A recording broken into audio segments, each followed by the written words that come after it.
Hello लोगोफोर मारै दं? आं आसा खालामो गासिबो मोजाङैनो दं। दिनैनि भिडिअ'आनो जाबाय मेसेन्जार आनब्लक खालामनाय। माने बयफ्रेन्ड एबा गार्लफ्रेन्ड नोंनि मेसेन्जारखौ ब्लक खालामोबा जों बेखौ बोरै आनब्लक खालामनो हागोन। बिदिब्ला भिडिअ'खौ नायलांदो लोगोफोर।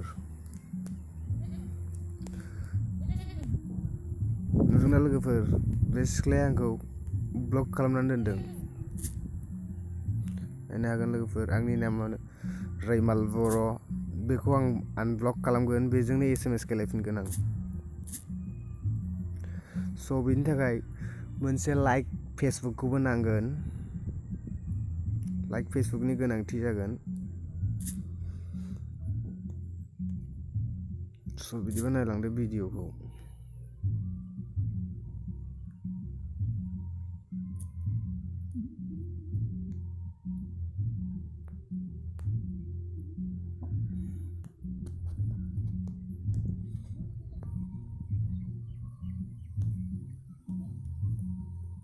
रैमाल बर'।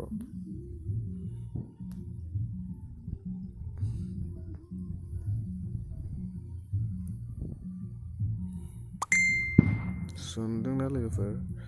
बेखौ दा आंनि फेक एकाउन्टखौ आनब्लक खालामनो थाखाय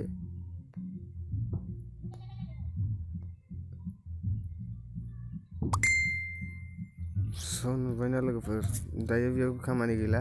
दायो आंनि मेन मेसेन्जाराव थांफिनगोन।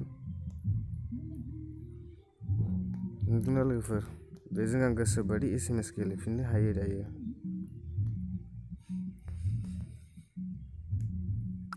गोसोबायदि।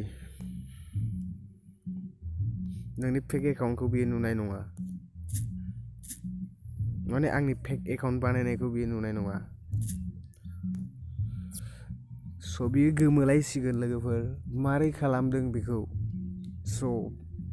बेनोसै दिनैनि भिडिअ'आ। मोजां मोनोबा लाइक खालामदो।